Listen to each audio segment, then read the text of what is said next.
जय जय श्री राधे। प्रिय साधकों, आज जो अमृत वाणी आप सुनने जा रहे हैं, ये परम पूज्य पंडित श्री ज्ञा प्रसाद जी महाराज की अमृत वाणी के आधार पर सरल रूप में प्रस्तुत की जा रही है, ताकि हम सभी इसे सहज भाव से समझ सकें और अपने जीवन में उतार सकें। जय जय श्री राधे। यदि आज स्वयं भगवान आपके सामने प्रकट होकर कह दे कि मांगो क्या चाहते हो, तो आप क्या मांगेंगे? धन, यश, परिवार का सुख, स्वास्थ्य। लेकिन यदि किसी साधक को वास्तव में भजन का रहस्य समझ में आ गया हो, तो वह कहेगा, प्रभु मुझे कुछ मत दीजिए, बस आपका स्मरण कभी ना छूटे। क्योंकि संसार की हर वस्तु मिल जाने पर भी जीवन अधूरा रह सकता है, लेकिन जिसके जीवन में भजन आ गया, उसके लिए कुछ भी शेष नहीं रहता। आज पूज्य पाद श्री ज्ञा प्रसाद जी महाराज जी के अमृतमय वचनों के आधार पर हम समझेंगे कि एक साधक का वास्तविक कर्तव्य क्या है, भजन का अवसर कितना दुर्लभ है, और क्यों संत बार बार कहते हैं कि भजन से बड़ा संसार में कोई भी कार्य नहीं। साधक के दो ही कर्तव्य हैं। पूज्य महाराज जी कहते हैं कि पहला कर्तव्य है अधिक से अधिक भजन करना, और साधक का दूसरा कर्तव्य है भजन में सहायक नियमों का दृढ़ता से पालन करना। हम प्रायः सोचते हैं कि साधन बहुत जटिल विषय है, अनेक नियम, अनेक विधियां, अनेक शास्त्र। लेकिन संतों ने बात को बहुत सरल कर दिया। भजन करो और भजन में बाधा डालने वाली बातों से बचो। बस यही संपूर्ण साधना है। जैसे किसान का काम बीज बोना और उसकी रक्षा करना है, फल देना उसके हाथ में नहीं, वैसे ही साधक का कार्य भजन करना और भजन की रक्षा करना है। कृपा देना भगवान के हाथ में है। भजन का अवसर सबसे बड़ा सौभाग्य। महाराज जी कहते हैं, संसार में सब कुछ मिल सकता है, लेकिन भजन करने का पूर्ण अवसर मिलना अत्यंत दुर्लभ है। सोचिए, कितने लोग ऐसे हैं जिन्हें समय ही नहीं मिलता। कोई धन कमाने में लगा है, कोई परिवार की चिंताओं में डूबा है, कोई रोग से पीड़ित है, कोई मानसिक अशांति से ग्रस्त है। लेकिन यदि भगवान ने आपको ऐसा जीवन दिया है जिसमें भजन के लिए समय उपलब्ध है, तो समझिए कि ये असाधारण कृपा है। हम प्रायः अपने जीवन में जो नहीं मिला, उसी का दुख मनाते रहते हैं, लेकिन जो मिल गया उसका मूल्य नहीं समझते। और भजन का समय मिल जाना तो करोड़ों जन्मों के पुण्यों का फल है। भगवान को और तंग मत करो। पूज्य महाराज जी की ये बात अत्यंत मार्मिक है। वे कहते हैं, यदि प्रभु ने तुम्हें भजन करने का अवसर दे दिया है, तो अब उन्हें और तंग मत करो। अब उनसे और क्या मांगना है? हम भगवान के पास भी संसार मांगने पहुंच जाते हैं। प्रभु मुझे नौकरी दे दो, प्रभु मेरा व्यापार बढ़ा दो, प्रभु ये समस्या दूर कर दो, प्रभु मेरी ये इच्छा पूरी कर दो। लेकिन संत कहते हैं, जब भगवान ने स्वयं को पाने का आपको मार्ग दे दिया, तो अब संसार क्यों मांग रहे हो? जिस राजा ने पूरा राज्य देने का निश्चय कर लिया हो, उसके सामने कोई एक पैसा मांगे तो कैसी मूर्खता है। भजन का अवसर मिलना भगवान की सबसे बड़ी कृपा है। शांति नहीं मिली तो कारण क्या है? कई लोग कहते हैं हम वर्षों से भजन कर रहे हैं, फिर भी मन शांत नहीं होता। पूज्य महाराज जी कहते हैं, यदि शांति नहीं मिली, मन की चंचलता दूर नहीं हुई, तो कहीं ना कहीं कोई अपराध अवश्य है। भजन का प्रभाव अवश्य होता है।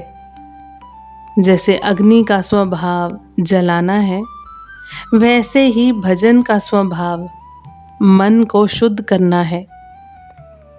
यदि परिणाम नहीं दिख रहा तो भजन में कमी नहीं, हमारी ग्रहण करने की क्षमता में कहीं ना कहीं कोई बाधा है।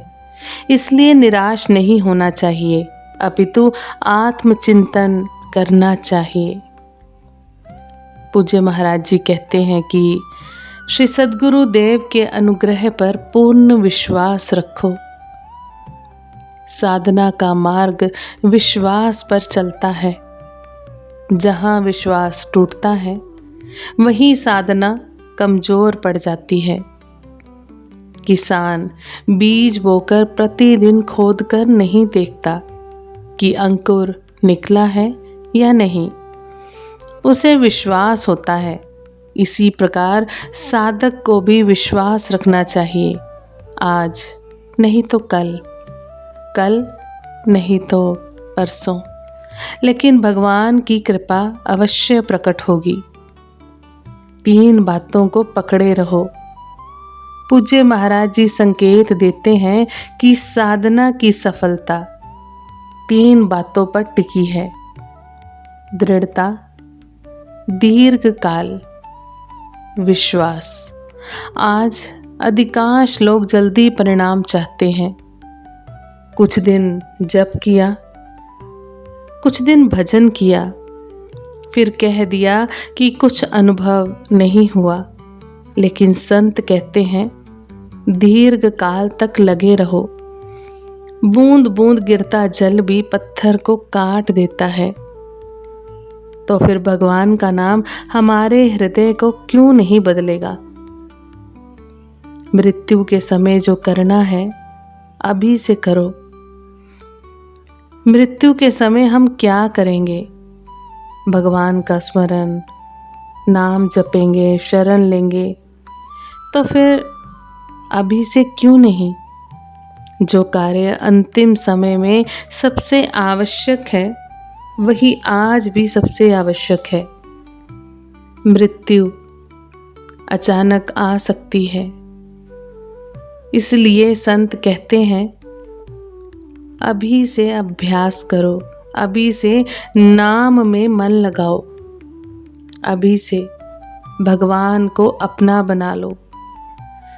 संसार सुधारने मत निकलो। महाराज जी बहुत गहरी बात हमें समझाते हैं।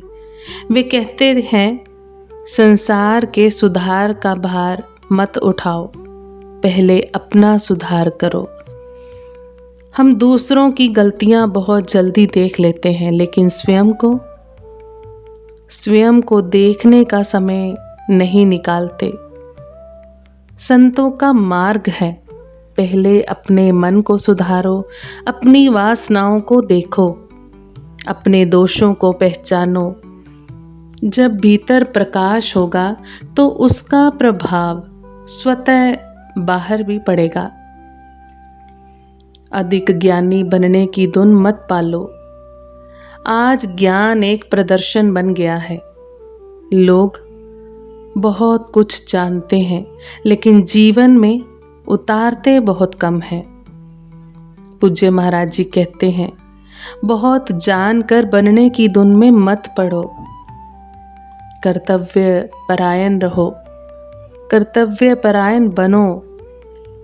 भगवान को प्रभावित करने वाला ज्ञान नहीं, जीवन है।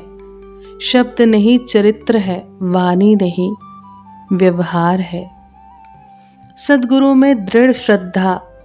पूज्य महाराज जी कहते हैं समस्त पुण्यों का फल सद्गुरु में दृढ़ श्रद्धा है।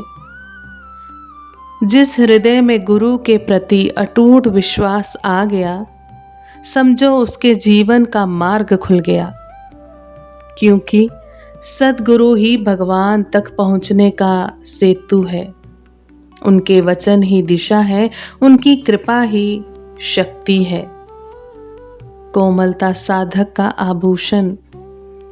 पूज्य महाराज जी कहते हैं कठोर शब्द मत बोलो, क्रोध मत करो, सरल बनो। भगवान स्वयं करुणा के सागर हैं। उनके भक्त का स्वभाव भी करुणामय होना चाहिए। यदि कोई हम पर क्रोध करे तो हम शांति रखें। यदि कोई कटु वचन बोले तो हम मधुर बने रहें। यही वास्तविक साधना है।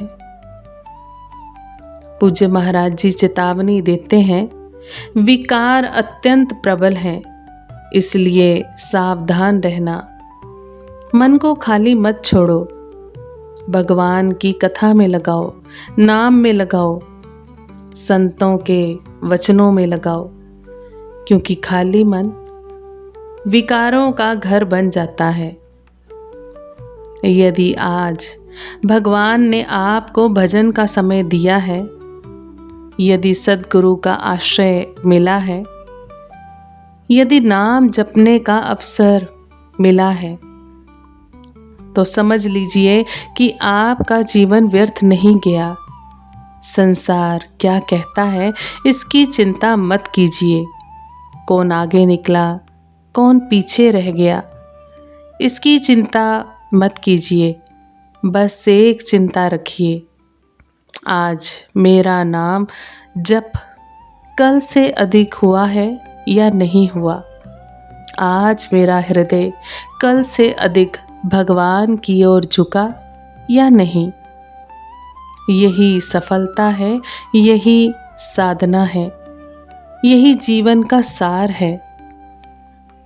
आइए परम पूज्य श्री ज्ञा प्रसाद जी महाराज जी के श्री चरणों में प्रणाम करते हुए हम प्रार्थना करें। हे गुरुदेव, हमें भजन में दृढ़ता, विश्वास और निरंतरता प्रदान कीजिए। हमारे जीवन का प्रत्येक श्वास आपके स्मरण में बीते और अंत समय में केवल आपका ही नाम हमारे अधरों पर रहे। आप सभी वैष्णव जन को श्री हरिवंशी श्री सद्गुरुदेव भगवान की जय हो। जय जय श्री हरिवंश।